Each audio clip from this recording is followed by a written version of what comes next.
Oh, Lois. See Lois here? Yeah, come on in. Cool. Oh, shoot. Okay. Cool. Hi. How's it going? Hi.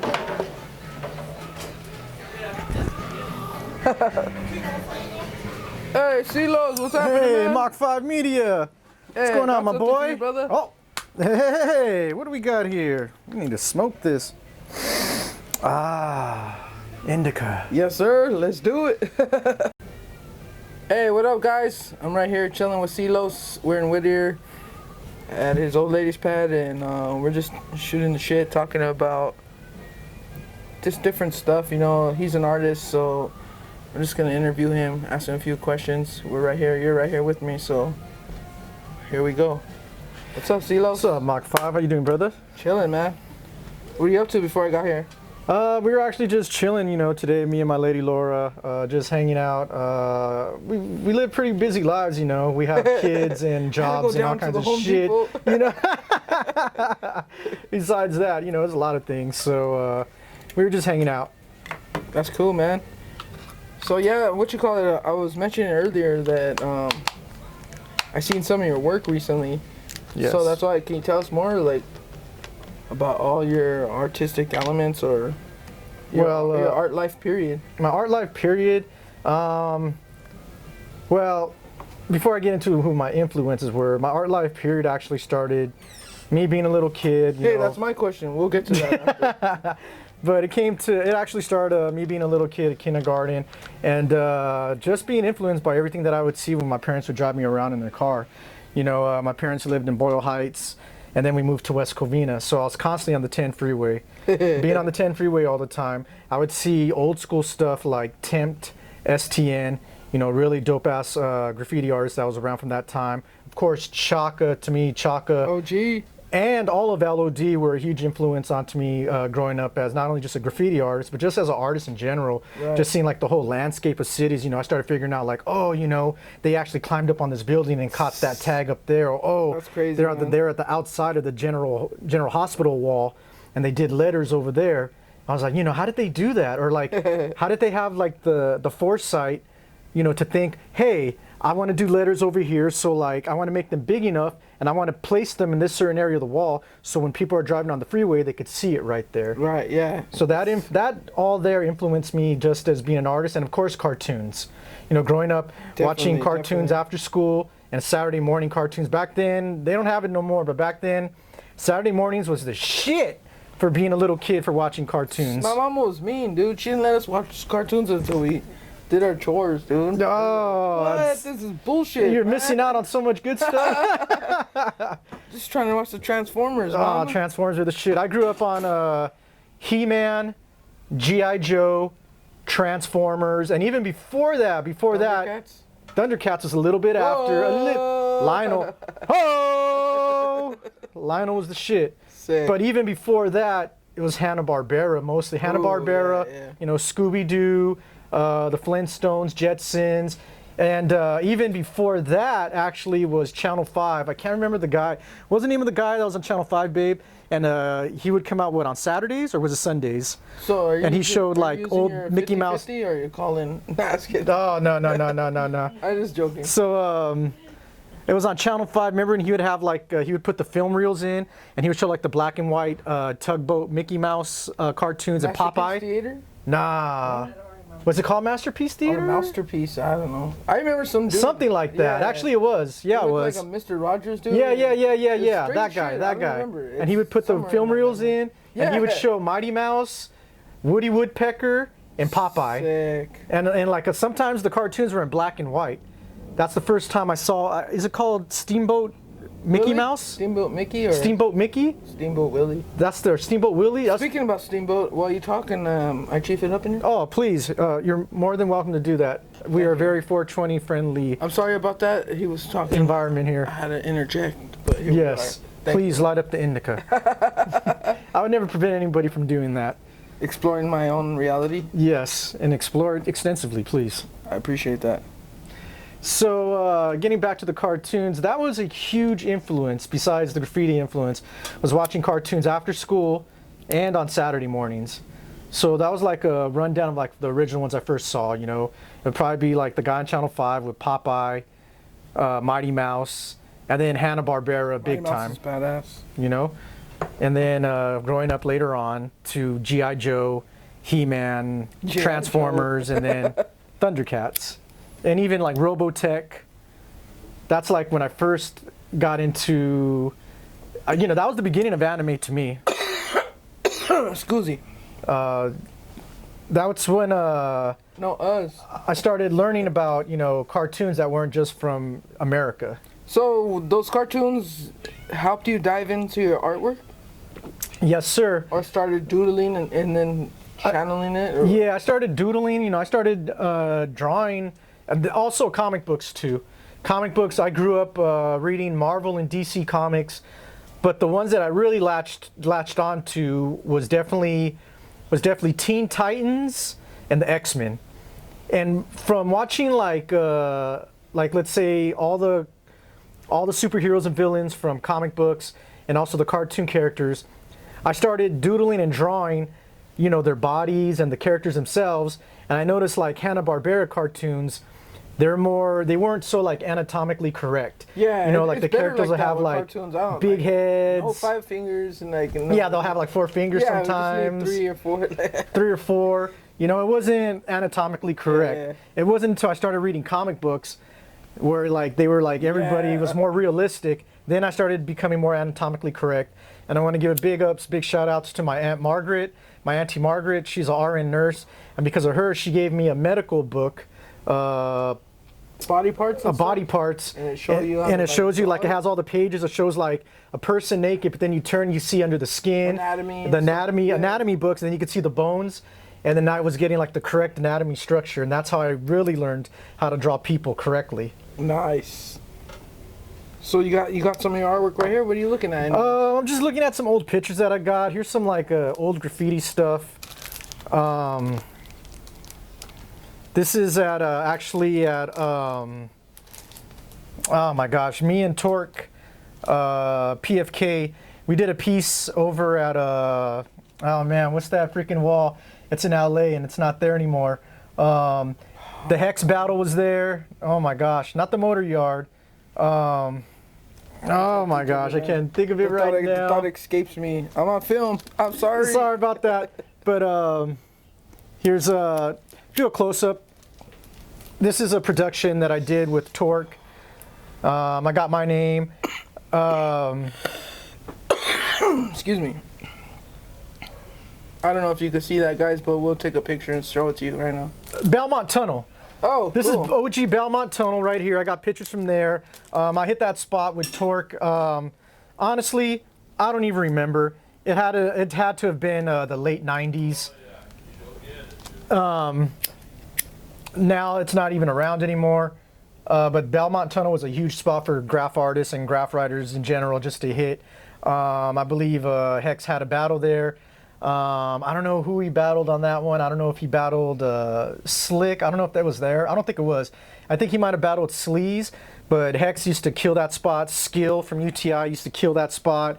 I saw Tax from AM7 MSK just doing like huge letters down there by himself.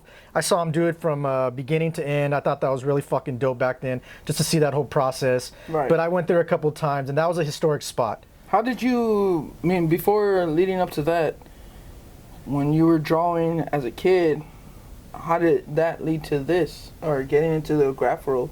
It was mostly because of being in Boyle Heights in East LA. And like I said, I was going back and forth. I had all my family, especially my grandparents, were living in East LA. I would stay with them all summer. I would stay with them during like Christmas vacation. And then I would go back to my parents' house in West Covina.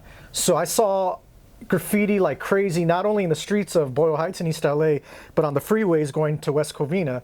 And that I was always just engraved in my mind. And I would just be like so curious, like, how did they do that? You know, like, oh man, I see this guy over here on the 10 freeway, but I also saw him by my grandma's neighborhood off of Soto and First Street That's dope. in the streets, you know? I would see like Cab from LOD, Sub from LOD, Chaka, of course. Chaka was everywhere. Everywhere. That's dope. So that's what was my influence, is just like, not only that, but also the murals that are in East LA. You know, like the one that's on Soto, by Soto. It used to be Brooklyn Avenue, now it's Cesar Chavez. Old school The Brooklyn. one next to McDonald's right there, it's still Yeah. up. You know, I was heavily influenced by the murals that I saw all over East LA. Nice. And- That's pretty good. That, I mean, that influenced it, and you used it to better your artwork and stuff like that. You know. I've done a couple of murals myself. You know, I want to further explore that avenue, but that's definitely would explore just like how I want to create like a whole scenery on a canvas, or just like on a drawing or on a mural. You know, like I started figuring out placement of where you had to put certain people, you put the background, and how you had to make everything fit and how to make it work. Do you use like the rule of thirds, like foreground, middle ground, background, like situation? Yes, painting? but I didn't even learn about that actually until like after high school, when I was going to junior college before I dropped out. But I didn't learn about that until then. I think I just picked it up instinctively. But it's mostly because of seeing pieces at like Belmont Tunnel, or seeing stuff on the freeways, or watching cartoons. Nice. And that was just the biggest motivator for you? Definitely. It was a combination of that. Comic books, cartoons, and seeing graffiti all over the place on the freeways, and also in East LA.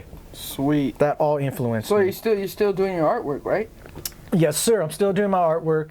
I'm trying to put out more merchandise right now. Right now, I'm concentrating more on canvases and doing skateboard decks. So you going more with like a brand? Yes, I'm going to be having my own brand. It'll be called Street Wizards. Keep an eye out You for heard it that. here first. Street Wizards. So that's going to be what I'm pushing. I'm also pushing B-Boys Forever, B-Girls Forever, and I'm trying to bring up my logo of doing hummingbirds. I have hummingbirds Sick. dressed up as all different types of various characters. They could be wizards, they could be B-Boys, they could be Anybody. potheads, anything. That's dope. You have some available that we could check out? I have stuff, I'll show you from Instagram. Where could we find you at? Oh, Instagram, my handle is Poppin' Poppy Chulo. And Poppin' Poppy Chulo at Instagram on IG. Please look that up. Follow me. Put some likes on that biatch. So like you're pop locking chulo, or what? Is that what it is? And that's another influence that came from Boyle Heights in East LA. Does that come from the graph scene, or? Not really. I felt like that was more like a neighborhood thing. You know, when I lived in Boyle Heights in my neighborhood, Freaking throw it you down. know, that was everybody in my neighborhood on my block. Everybody was breaking. Everybody was b-boying. Everybody was a b-boy, and if they weren't b-boying, they were popping and pop locking. Dope. Damn, they just pop locking. That came everywhere? before. That became. It was super huge. That, to me, that came first before graffiti. You know, I've been doing. I mean, you know, I've been involved in graffiti since 1989, but everybody in my neighborhood, I could go back to like 1982. You know, Damn, oh. 1982, 1983. That's when you were born, right? Damn. I mean, 87, 85, 97. No, I was kidding. but that's how far it goes back. To me, that predates graffiti. For me, just for me. Yeah. Not in general though. Graffiti's been going on longer than everything else. Yeah. Graffiti's been out since, I believe, since the 50s. Damn. You know? Well, it's like a different sense of it, I guess, because neighborhoods used to write. their Neighborhoods, shit, that's what I mean. Like, that's blockers all. on the wall. Yeah, and you know, the whatever, neighborhood. You know, not only that, like even like the Pachucos and Yeah, exactly. the That's what I Zoot mean. Suits Yeah. during that era, they were doing their tags and stuff on the wall. And in New York, it was going on for a long time too. Stay High, like all those guys were Tacky. Those guys have been doing graffiti since the early 70s. So graffiti's been out for, I believe, since the 50s, like the mid 50s. We're gonna have to fact check that with Alexa. So Yeah, we have to. We'll get back to you on that. But here's some of my hummingbirds that I'm trying to put out there. And No, don't do it. Don't do it. no? I think it'll mess up our, okay. our focus. So there's some of the hummingbirds I'm We'll trying show to you put right now. out. We'll take some stills right now and get all that. This is just, So, we're just filming this right now. So that's what I'm mostly trying to push out right It's now. pretty nice, man. Thank you, sir. I like that illustrated, the dots. Yeah, that's That's actually, I don't know how to pronounce that correctly, but that's called like the Yeah. gorget or the gorget. Something where it's just dots, huh? Yeah, and it's like, it looks like almost like chainmail is on their face and their neck, but when it gets hit by light, it changes color Like sequins. and it flashes. They call it Like flashes. that. I try to catch those on camera too, man. I think hummingbirds are divine. I really think they're put here by God as a gift. I really don't even think they're even supposed to be part of our realm. They're just that crazy. Yeah, and I think that's why they don't live too long. They only live for a few years. Oh, that sugar, dude. You can't be running hyped up like that. That's all they live off of, sugar water. Excuse me. That's so crazy I that don't they want live that like red that. Kool-Aid. Give me that shit. And my lady has hummingbird feeders all around the whole That's house. beautiful, man. They even come up to her. They come up to her like right here at the door. What? You have them coming in the house? Not the house, but it like right. She'll come out the I've seen a door. video on YouTube where this guy opens like his kitchen window and he puts like a little feeder and he takes the hat off and then they're like. It's kind of That's like what I want to that. get there, dude. I'm like, damn, She's that's like dope. that. She has one right here, and she'll come out, open the door right here. She'll walk right here, and they'll just come out right in front of her, like in front of her face. Dude, There's I'm. no food. They're like buzzing around. Yeah, like they're trying to like feed me. Give me the sugar. Sugar rush. I want that brown sugar, man. What's up? Theirs is clear. They have to have white sugar. Brown sugar is Don't like you have poison. to boil it too? So like you boil out the toxins and stuff. Yeah. That's if you're making your own. Dude, I used to make my own. But they don't drink brown sugar. My dad had a little recipe and he gave me his bird feeder. I put it by my window in the room. Yeah. And the one came around and I called her Lulu and then honestly I'll be like, Hey Lulu. I'll be like, dude, that shit, yeah. And she's just right like, and then I see her every day. It's weird, man. It's cool. Like I like it. That's your girl. That's your buddy. Yep. I need a feeder. It's low. That's cool. Excuse me, man. Sorry about that. But yeah, that was like a makeup of all my influences, you know, to summarize it, you know, comic books, cartoons, graffiti. That's dope. So where you gonna take it to your brand and where you trying to go with your brand? Right now, I'm just starting off small. I'm going to be a vendor. I'm going to be hitting up like all the local art walks and farmers markets, pushing it out there. Eventually, I'll be doing stuff online. But I do want to get it to a point where I'm putting out clothing wear and toys. You gonna make your own toys or Yes. like get some vinyl stuff? Vinyl, probably vinyl toys, maybe even, oh gosh, what's it called? They have the machines and they put it in there. 3D printing. Oh yeah, that's pretty dope. Some dude I was going to school with, he made me a yogi. Oh, Yogi Bear? Yeah, That's it was tight. dope, dude. Hey, boo boo. Yeah, but he gave it to me in pieces. I'm like, what the fuck is this? What does that mean? Like you're supposed to glue it? That's why I was like, dude, build. I mean, I thought you just 3D Build a print- Yogi Bear? Yeah, like, what the fuck is this? And I just threw it away Salud. after a while. Cheers, guys. I'm gonna take another rip. Oh. While Pop Lock and Silos tells us what's cracking. Yeah, man. I've been working on it for a while. You know, it's just actually it was hard for me because I think I like drawing so many things. I have like so many ideas. It's actually hard for me just to like actually compartmentalize things and come up with just one thing that I want to focus on. It's so hard for me just to come up with the hummingbird concept. I've drawn all kinds of animals and characters, and I was like, I need to simplify it where I have something that's more like my trademark, Like a niche. my niche. Yeah. You know, and I feel that I finally found that's it. why I'm not sure because like I see a lot of artists and like I don't know like it's if it's a good thing or a bad thing, but I guess it is because everybody's like, yo, just find that one thing, you know. But what if you could do multiple things, you know? I think that's good too, but I think it's good to start off with that one thing, Yeah, so you yeah, could yeah. always For reference sure, that. for sure. Take you back where you started from. Yeah, That's dope. you know, like just like Tony Hawk, he came out with like the logo of like the bird head, Yeah. but now I think of Tony Hawk, I also think of like Neversoft. You know, But his that fool does look like a bird. he You know? does look like He's a got bird. the beak on him. He's he like, does. He's skinny. He's got a big nose. yeah, dude, this fool's got a big old schmeeze, man. It's not a shotgun. It's just it's out there. Dude. Hey, watch it there, Tony. Yeah, dude. Hey, you're gonna poke somebody's eye out. Remember on Beetlejuice when that fool stretched his face? He's Oh, like, yeah. what the fuck? That's true. Yeah. Shout out to Tony Hawk. So Yeah, I don't want him to sue me. he's so- been out for a long time too. That's what I love about the guy. What I like about him, see, and I think that's what's great about people like that, and I want to be like that. He's an icon. He's been out forever. He's always updating himself. I don't think he's ever left, kind of. He never But left. Yeah, but I think that's what you have to do is like these musicians, these artists, like Prince. You know, oh, I'm not Prince anymore. I'm the thing formerly known as Prince. You know? got to change with the times. Well, yeah, that's what you try to do, but I don't know. I mean, they do. I'm not a. But I think it's musician. always still good to go back and have that reference, what got you started in the first Yeah. place.